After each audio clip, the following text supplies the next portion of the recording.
بسم اللہ الرحمن الرحیم۔ ایک بادشاہ محل کی چھت پر ٹہلنے چلا گیا۔ ٹہلتے ٹہلتے اس کی نظر محل کے نزدیک گھر کی ایک چھت پر پڑی جس پر ایک خوبصورت عورت کپڑے سکھا رہی تھی۔ بادشاہ نے اپنی ایک باندی کو بلا کر پوچھا کہ یہ کس کی بیوی ہے؟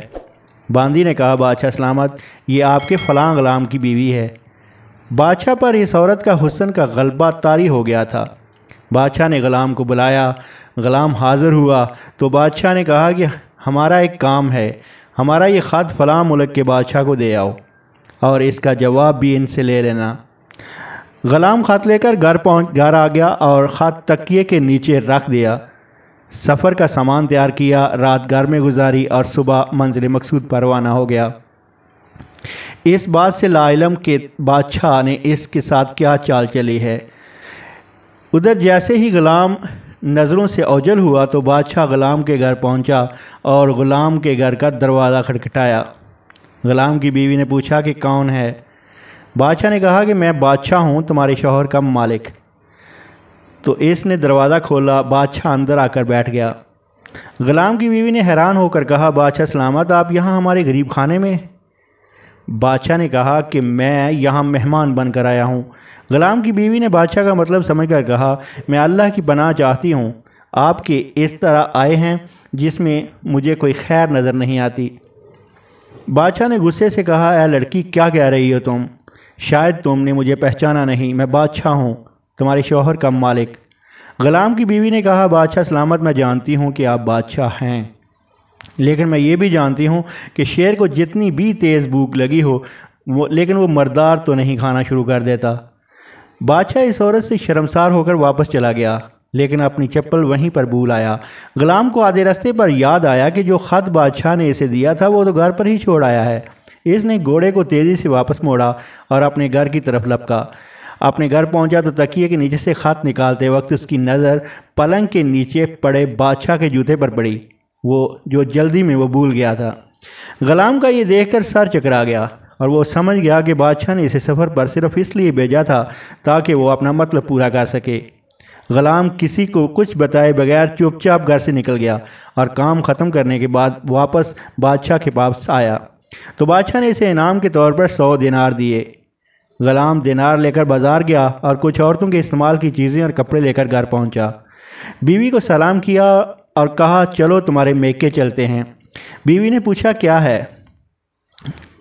تو شوہر نے کہا، بادشاہ نے انعام دیا ہے اور میں چاہتا ہوں کہ یہ پہن کر تم اپنے گھر والوں کو بھی دکھاؤ۔ بیوی نے کہا، جیسے آپ کی چاہیں۔ بیوی تیار ہوئی اور اپنے والدین کے گھر اپنے شوہر کے ساتھ روانہ ہوئی۔ داماد اور بیٹی کو دیکھ کر وہ لوگ بہت خوش ہوئے۔ غلام بیوی کو چھوڑ کر واپس آ گیا اور 1 مہینہ گزرنے کے باوجود نہ اس کا پوچھا نہ اس کو واپس بلایا۔ پھر کچھ دن بعد اس کے بھائی ملنے آئے اور اس سے پوچھا کہ آپ ہمیں ہماری بہن سے غصے اور ناراضگی کی وجہ بتائیں یا پھر ہم آپ کو قاضی کے سامنے پیش کریں گے۔ تو اس نے کہا، اگر تم چاہو تو کر لو، لیکن میرے ذمے اس کا کوئی ایسا حق نہیں جو میں نے ادا نہ کیا ہو۔ وہ لوگ اپنا کیس قاضی کے پاس لے کر گئے تو قاضی نے غلام کو بلایا۔ قاضی اس وقت بادشاہ کے پاس بیٹھا ہوا تھا۔ لڑکی کے بھائیوں نے کہا، قاضی صاحب، ہم نے ایک سرسبز باغ بھرے ہوئے اور ساتھ میں میٹھے پانی کا کنواں اس آدمی کو دیا تھا، تو اس شخص نے ہمارا باغ اجاڑ دیا، سارے پھل کھا لیے، درخت اجاڑ دیے اور کنویں کو خراب کر کے بند کر دیا۔ قاضی نے غلام کی طرف متوجہ ہو کر پوچھا کہ لڑکے، تم کیا کہتے ہو اس بارے میں؟ غلام نے کہا، قاضی صاحب، جو باغ مجھے دیا گیا تھا وہ اس سے بہتر حالت میں نے انہیں واپس کیا ہے۔ قاضی نے پوچھا، کیا اس نے باغ تمہیں ویسے ہی واپس کیا تھا جیسے پہلے تھا؟ انہوں نے کہا، ہاں ویسے ہی تھا، کیا لیکن ہم اسے باغ واپس کرنے کی وجہ پوچھنا چاہتے ہیں۔ قاضی صاحب نے کہا، تم کیا کہنا چاہتے ہو اس بارے میں؟ غلام نے کہا، قاضی صاحب، میں نے باغ کسی بغض یا نفرت کی وجہ سے نہیں چھوڑا، بلکہ اس لیے چھوڑا کہ ایک دن میں باغ میں آیا تو میں نے شیر کے پنجوں کے نشان دیکھے تو مجھے خوف آیا کہ شیر مجھے کھا جائے گا، اس لیے میں نے باغ میں جانا بند کر دیا۔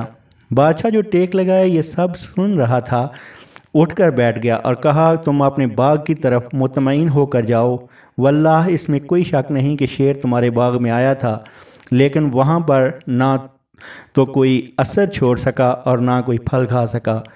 وہ وہاں پر تھوڑی دیر رہا اور مایوس ہو کر لوٹ گیا، اور خدا کی قسم میں نے کبھی تمہارے جیسے باغ کے گرد مضبوط دیواریں نہیں دیکھیں۔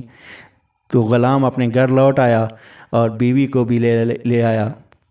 نہ تو قاضی کو پتہ چلا اور نہ کسی اور کو کہ ماجرا کیا تھا۔ کیا خوب بہتر ہے اپنے اہل و عیال کے راز چھپانا۔